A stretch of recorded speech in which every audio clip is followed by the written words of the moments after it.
მოვიდა გაზაფხული და ჩვენც ვიწყებთ ჩვენს საფუტკრეებში საგაზაფხულო სამუშაოებს.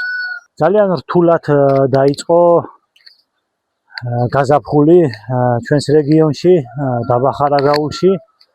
ძალიან დაბალი ტემპერატურაა და ფიზიკურად ვერც კი ვახერხებ, რომ მე ჩემს ფუტკართან უფრო ახლოს ვიმუშაო და ჯერ კიდევ ვერ ვახერხებ თამამად ჩემი სკების გახსნას. ამ ვიდეოში მე მინდა ვისაუბრო კვებასთან დაკავშირებით.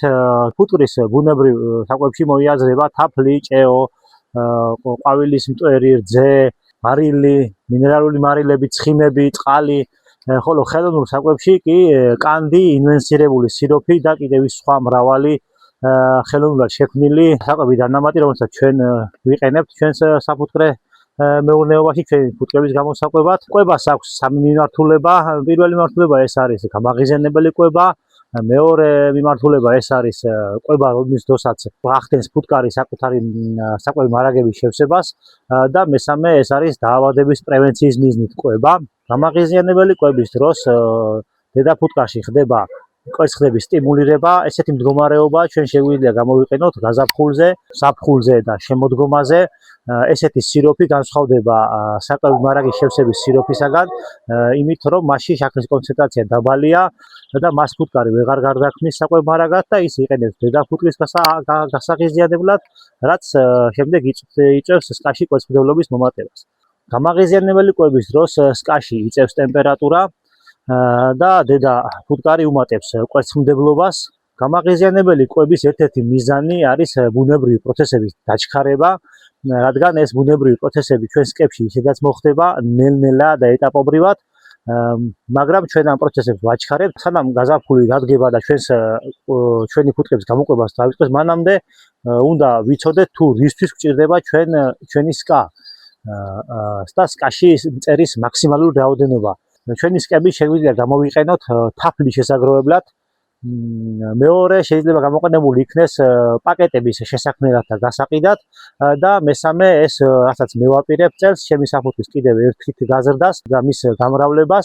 ამისთვისაც ძალიან მნიშვნელოვანია მწერის რაოდენობა და ძლიერი სკები ჩვენ საფუტკრეში, რასაც ხელს უწყობს სწორედ გამაღიზიანებელი კვება და დედის კვერცხმდებლობა. კვების დროს ასევე გასათვალისწინებელია რეგიონი თუ სად ვიმყოფებით.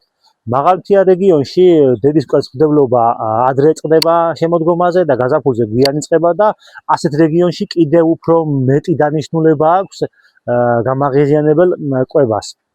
თუ ჩვენ ვაპირებთ რომ ჩვენი სკები გამოვიყენოთ თაფლის შესაგროვებლად და ასევე სხვა დანიშნულებისათვის, ამისათვის საჭიროა დავიცვათ 45 დღიანი ინტერვალი.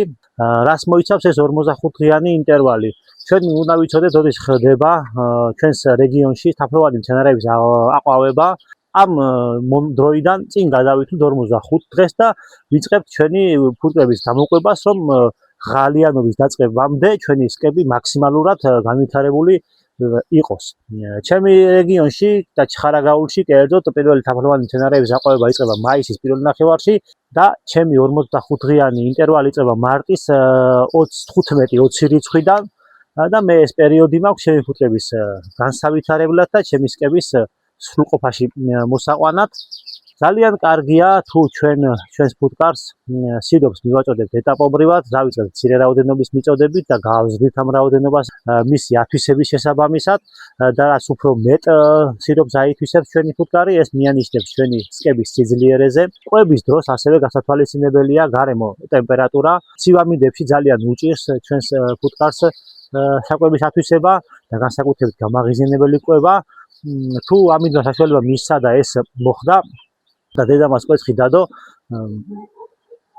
უეცარი აცივების შემდეგ, რაც მარტისთვის ძალიან ახასიათებს, ფუტკარი ისე უკან იხევს, გადადის გუნდის ფორმაში და დადებული კვერცხი რჩება უმეთვალყურეოდ, რის გამოც ეს კვერცხი იღუპება და ამის გამო შესაძლებელია ჩვენ სკაში გავრცელდეს დაავადება. ამიტომ ძალიან კარგია და მნიშვნელოვანია თუ ჩვენ წინასწარ შევისწავლით ჩვენი სკების მდგომარეობას, შევაფასებთ ფუტკრის რაოდენობას, თუ რამდენი ჩარჩოს დაფარვა შეუძლია ჩვენ ფუტკარს, რა რაოდენობის საკვები მარაგი აქვს შიგნით და აუცილებლად უნდა შევისწავლოთ გრძელვადიანი პროგნოზი ამ ყველაფრის გათვალისწინებით ჩვენ შეგვიძლია თამამად დავიწყოთ ჩვენი ფუტკრის გამოყვება. საკვები მარაგების შემოწმებას ასევე ძალიან დიდი მნიშვნელობა აქვს, იმიტომ რომ როდესაც ახალი თაობა გამოდის სკაში, საკვები მარაგის მოხმარება იზრდება და ასე დროს ჩვენ სიროფის კონცენტრაციის შესვლაც კი შეიძლება მოგვიწიოს, რადგან ვიცით რომ გამაღიზიანებელი კვების სიროფს ვერ გადააქმნის ჩვენი ფუტკარი საკვებ მარაგად და ასე დროს მასში უნდა მოუმატოთ შაქრის კონცენტრაცია, ავწიოთ შაქრის კონცენტრაცია და ეს ჩვენ ფუტკარს საშუალებას მისცემს ესეთი საკვები გადააქციოს საკვებ მარაგად და რითაც მოხდება ახალი ბარტყის გამოყვება. გასათვალისწინებელია ასევე სკაში ყვავილის მტვრის შემოტანის ინტენსივობა, რა რაოდენობის მტვერი შემოაქვს ჩვენს ფუტკარს სკაში, თუ ეს ძალიან ცოტა რაოდენობით ხდება, ჩვენ შეგვიძლია სიროფში, მიწოდებულ სიროფში ჩავამატოთ მტვრის შემცველი დანამატი, რაც დაუბალანსებს მას ყვავილის მტვრის რაოდენობას. ყურადღების მიქცევა სჭირდება ასევე ჩვენი სკების განვითარებას. როდესაც სკებს ვათვალიერებთ, ვხედავთ რომ კვეთს ხდება იდეალურია, სოკების ათვისებას იდეალურად მიმდინარეობს, მაგრამ არ ხდება ჩვენ სკებში მწერის მასის მატება და ამ დროს უნდა დავათვალიეროთ აუცილებლად ჩვენი სკა, განსაკუთრებით ჩარჩოები და ყურადღება უნდა მივაქციოთ ჭუპრის მდგომარეობას.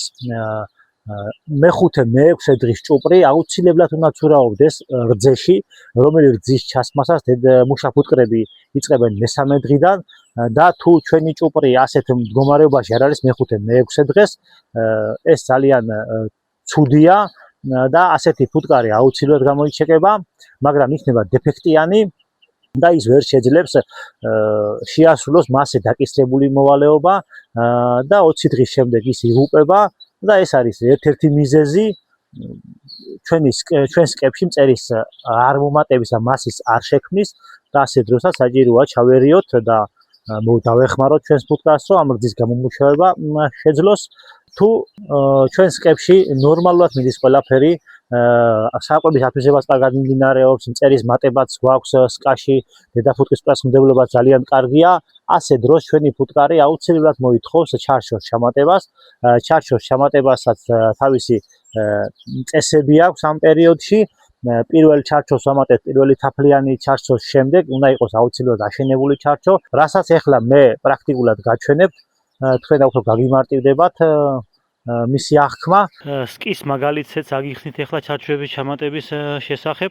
გვაქვს ასეთი მდგომარეობა სკებში, ეს არის გამოსაზამთრებელი ჩარჩოების პოზიცია, აქეთ იქიდან გვაქვს ტიხრები, შუაში ზის ფუტკარი და როდესაც ხდება მწერის მატება ჩვენს სკებში, პირველ თაფლიან ჩარჩოს გავწევთ გვერდზე და ჩავამატებთ აქ აშენებულ ჩარჩოს, რომელიც დედა დადებს კვერცხს, როგორც ვიდეოში აღვნიშნე.